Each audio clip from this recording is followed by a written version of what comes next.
Hello, everyone. My name is Kelsey Grieveson, and welcome to the Health Chats podcast. Today's episode is a solo episode with just me. I decided to record it so you could see me and see who I am when I'm on here chit-chatting about health things.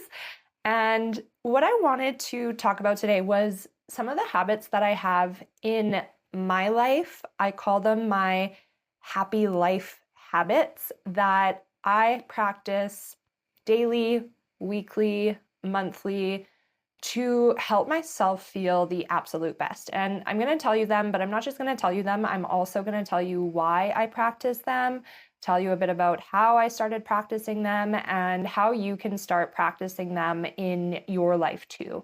Whether it's one of them, whether it's all five, I think everyone and anyone can benefit from incorporating some of these things into your life to live a healthier, happier life. So the first one, starting kind of like at the beginning of my day, is daily meditation. So I have been meditating for, I don't even know how long, years. It's been a while. It has been a while. And meditation is something that I would say a lot of people hear if you don't already do it. And you think it's the clearing of your thoughts. It's that you have to completely clear your thoughts. And if you sit down and you do it and your mind is not silent, so many people come to me and they're like, I'm so bad at meditation. I'm so bad at it. My mind just races and yeah, I just can't do it. And the thing with it is it's a practice. Just like anything that you do in your life, you are never going to be good at it the first time that you do it. There might be like this one-off where, you go play a sport and you're an incredible athlete. You go do yoga and you're amazing at all of the postures. You go meditate and you have a silent mind and you're this secret Buddha. Very unlikely, though. It is highly unlikely. And if you are that person, call me because I would love to hear, how your brain works. But I meditate every day because I am someone who has a very busy brain. My brain is all over the place. If I don't, and this is my own practice, I notice that I go straight into doing. I wake up and I'm like, okay, what can I do right away? I make my bed.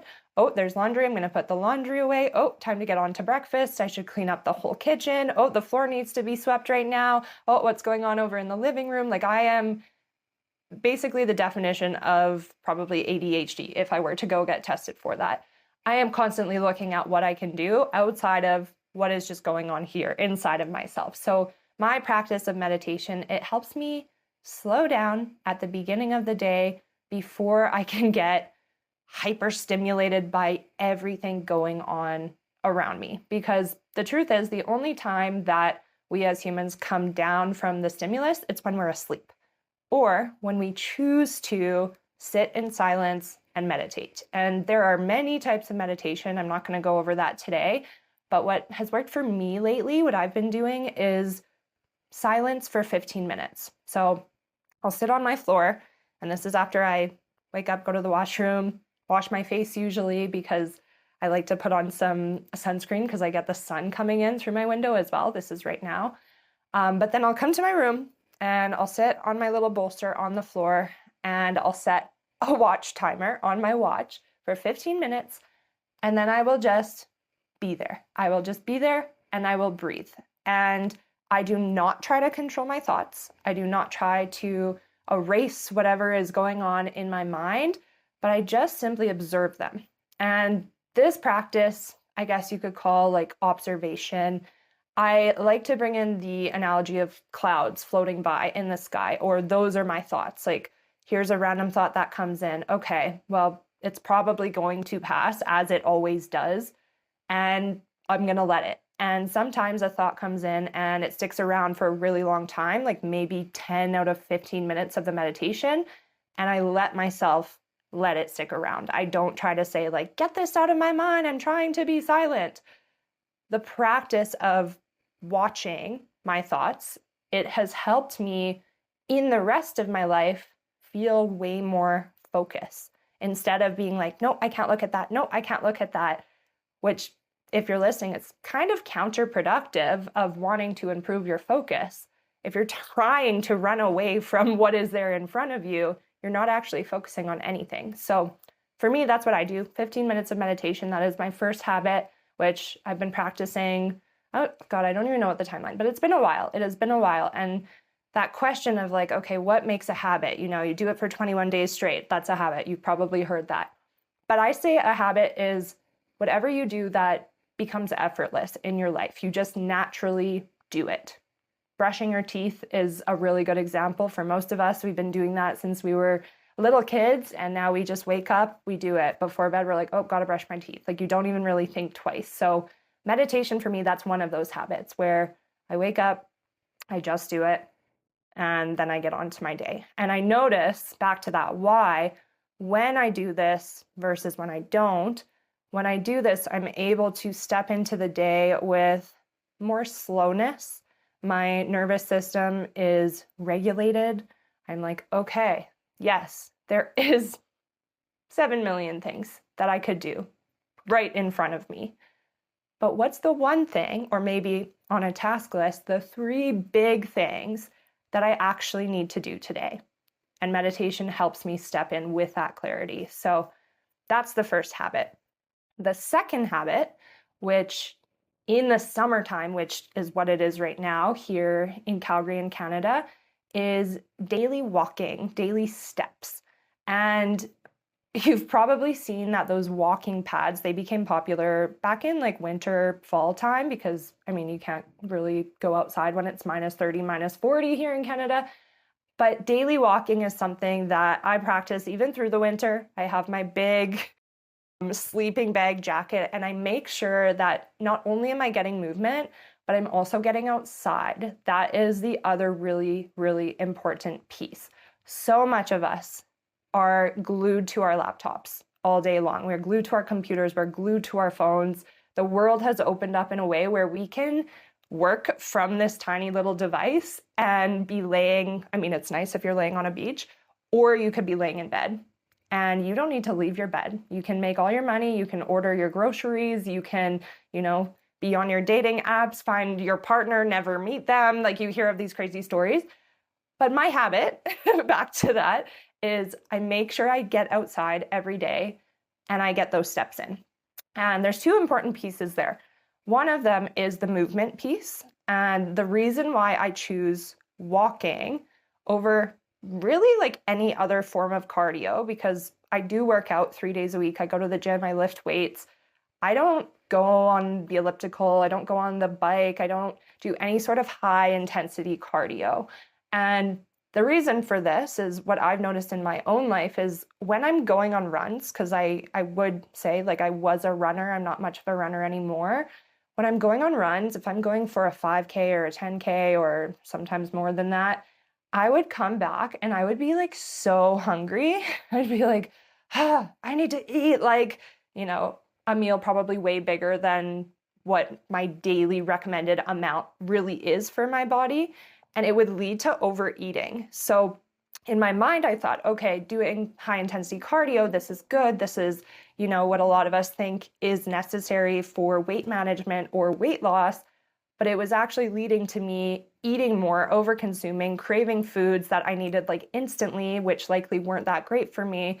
And also more injuries. I have a torn meniscus in my knee. I don't know where it came from. I'm going to guess running. I can't pinpoint when it happened, but that's kind of my why. That's why I do steps instead of choosing any other sort of cardio. I will never say never. I go on the odd run here and there, like a hill sprint or something with some friends, or I'll go on a bike ride.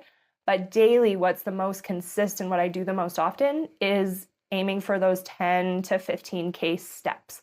Because under, metabolism, movement, daily non-exercise energy movement, expenditure, when you're moving your body, like how I'm moving my hands, if you're watching this as a video right now, that burns a lot of calories, that burns a lot of energy, and that can improve your metabolism way more efficiently than going and doing high intensity cardio that is super hard on your joints, that is not great on your ligaments.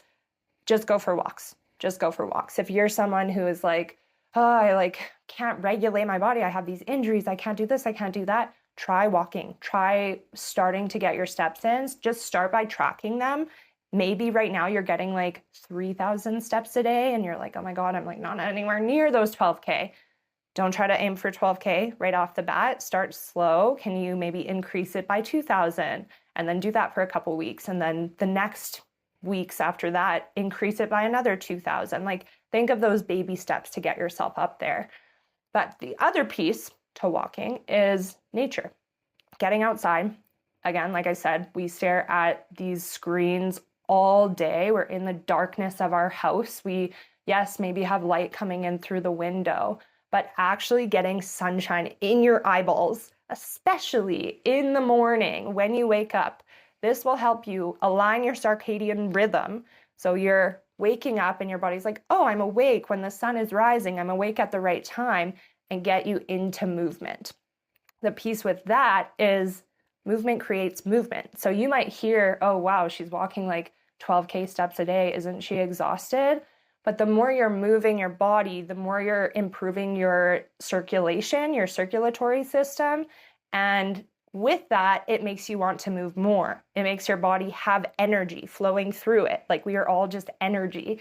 And the more you do it, the more you want to do it. So this can lead to going to the gym more often, going on another walk, going and playing a sport in the evening instead of laying on the couch watching TV, and like wanting to do those things because you have the energy. So that's habit 2. Habit 3 is weekly meal prep. And this one in the summer, it's been kind of like waves, honestly, like it's been here and there. And that's okay. I want to say like the most successful health people, they're not the ones who do things 100% of the time. They're usually the people who are consistent like 95% of the time. And that other 5% is like real life stuff. But weekly meal prep, the purpose for this, my why for this is, one, I love food. I love nutrition. I love everything about food as medicine. I do truly believe and see through research that food can heal you. So if you are dealing with any sort of illnesses, number one, before you put any more goddamn drugs in your body, check your nutrition. Check your water. How much water are you drinking? But truly, nutrition is medicine. What you put in your body is medicine. And I say like it's been weird in the summer. I have actually hired some meal prep companies to do the meal prep for me because I've been enjoying summer. I've been going outside more often. It's okay to have moments like that. But the real reason why I like to meal prep is because I like to know absolutely everything that's going in my food. So yes, while some of these meal prep companies, they come through with like really whole foods and they actually are pretty incredible, I don't know how much salt they're putting in. I don't know how much maybe other preservatives that they're not required to list are putting in. I don't know any of that. I really don't know any of that. And yes, while their food is delicious and it's probably healthier than me going to a fast food restaurant, I still don't really know. And so when I prep my meals every week, I know, I've got my crack of salt, crack of pepper on there. I know this is fresh food that I bought at the grocery store. I put it in my oven and then it went straight into my glass containers and sit in my fridge. I know it is like the simplest thing, the cleanest thing. I also know, because I've done it for so long, that it's the most efficient way for me to get through my week without an additional stressor. Because we spend so much time, and I'm speaking like more directly to like fitness community and people who are putting out a lot of energy constantly. We spend so much time eating. And if we spent that same amount of time every day preparing the meal, eating the meal, there probably wouldn't be a lot of time in the day for like purpose and the work that we're doing and connection with friendship. So I meal prep so I really have more of that time to pour into the important other parts of my life, like going and getting my workouts in and making sure I can get my work done and seeing my friends and whatnot. And those are kind of like the two biggest whys. It's the whole food piece and then also just saving time because I don't want to be spending all of my time cooking. So if you're someone who's like, God, I want to start meal prepping, I want you to keep it super simple. Super simple. Keep it simple. Keep it simple, stupid. What's that? Kiss? Remember that. You are not a chef. If you have not meal prepped, if you have not gone to nutrition school, to culinary school, you should not be approaching meal prep with this like, okay, let's go onto Pinterest and find like the best 5 recipes that, I can follow and they'll look like super colorful and amazing. And I'm going to make these taco bowls and Buddha bowls and pasta, whatever. Don't do that. That's where you are making it way harder than it needs to be. Start so simple. Protein, carbohydrate, and vegetable. 3 things. Make 2 proteins. So that could be a chicken and a fish, or a turkey and a fish, or a turkey and a chicken, or a, chicken and ground beef. Pick 2. Pick 2 carbohydrates, which could be quinoa and potatoes, or rice and sweet potato, or couscous and pasta, and then vegetables. Colorful. That's it. Make colorful vegetables. Go get a bunch of bell peppers and maybe some spinach and some zucchini and eggplant, and like literally that's it. Simple. And then when you make it, put it all on one pan. It's really like, I hope I'm not leaving anything out. It's so simple. Put it all on one pan. Salt, pepper, maybe a little bit of like garlic powder, paprika if you want to, some olive oil. There's your fat, carbs, proteins, fats. And then cook it in the oven at 400 degrees Fahrenheit for like 30 to 45 minutes. Done.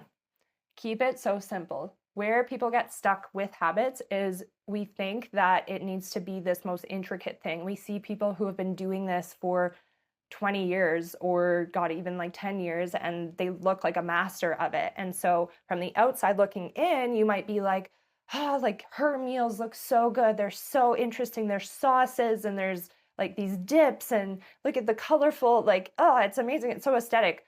Please remember that what people post online likely and usually isn't what they're doing every single time.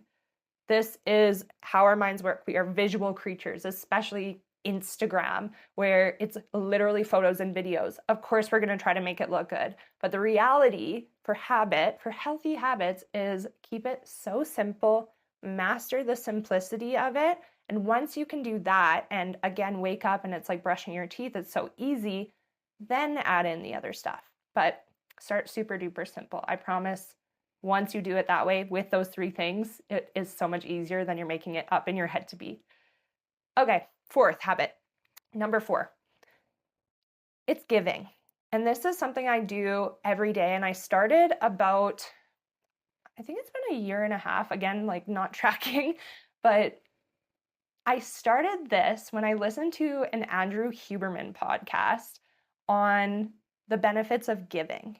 And in a consumer society, the consumer society we live in, where we are consuming so much constantly, whether we know it or not, we are being given, this ad, we are being given, more of whatever in the grocery store. Like, look at how high the freaking shelves are next time you go in there.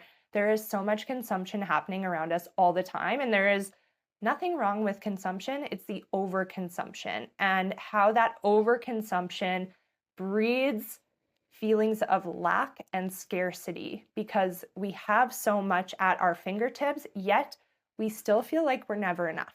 And so listening to this podcast, whenever that was, one thing that Andrew Huberman said, and this man, he is very smart. He also has really long podcasts, and I get distracted back to like number 1 habit. I don't always listen to the whole thing, but what I do remember hearing from this one is that when you give, it makes you feel better. And the example he suggested was to text your friends every day. And not to text them your whole life story, not to text them like, how are you? Tell me about your day. Tell me about blah, blah, blah, whatever. Just simply text them, good morning. I hope you have a good day. And I started doing this with a handful of friends. And to this day, not all of them text me good morning every single day. Some of them, it didn't really stick. But there's a couple who our friendships have become so close They have become stronger than I could have ever even imagined by simply me committing. And again, these habits aren't habits until you commit and you put the effort in to make them consistent. By committing, and I had it in my calendar to remind me to do it, to that simple good morning, I hope you have a good day, it has turned into like, good morning, oh my God, I love you so much. You are such a beautiful friend, kiss, hug, like all of the emojis, add them all in there. And it is so heart filling to be able to send that and then now also receive it. Because by giving, by choosing to give, you kind of just get the universe, it just repays you. We don't have to be looking at how can I take, how can I consume. Start by giving and give, I would say, unconditionally, not, with expecting anything in return. By sending those texts, I didn't expect anything. I expected like, okay, maybe they like the message, maybe they say good morning, or maybe they say, Kel, stop texting me, like this is annoying. But I was pleasantly surprised by what was given back to me. So simple thing. Maybe it's a family member, maybe it's someone that you don't talk to as often as you wish you did, and you just start doing that like tomorrow. But the key is consistency. That's with any of this stuff as you're listening, and it has to be consistent because that's what builds it as a habit and allows you to reap the benefits of how it makes you feel. So that's 4. And number 5, and I'm sure, in these feel good life habits, happy habits, I've probably missed some, but these are kind of the ones that I thought of as I was planning this episode. And it's creating more than I consume. So kind of back to that consumption. Our society it's a consumer society. Everything is constantly being sold to you and available and whatever. But when you can tune in and like, hi, here I am right now, I'm creating something.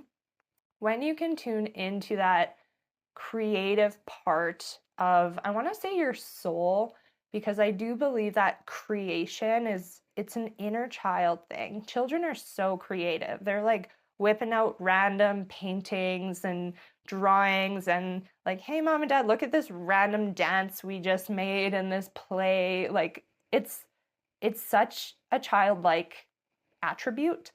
And I do believe it takes practice to tune into it. Like, again, like meditation, like doing something consistently. You're not just going to wake up and be like, I'm the most creative person in the world. I used to think I was not creative up until a few years ago when I went traveling and like explored the world and let myself really break down a lot of my barriers. I would have defined myself as not a creative person. But now what I do in my days is I spend more time creating than consuming. And I notice on the days where, hi, I'm human and I maybe consume a little bit more, I don't feel as good. I don't feel as good. When I do that nightly reflection and I'm like, okay, how is today? If it was a day spent with overconsumption of food, overeating, over scrolling on my phone, maybe, going to a mall because I was emotional and then I like went and bought something that I like really didn't need to buy because again, I'm human. I get to the end of the day and it's like, okay, that was a lot of instant gratification and I don't feel that good.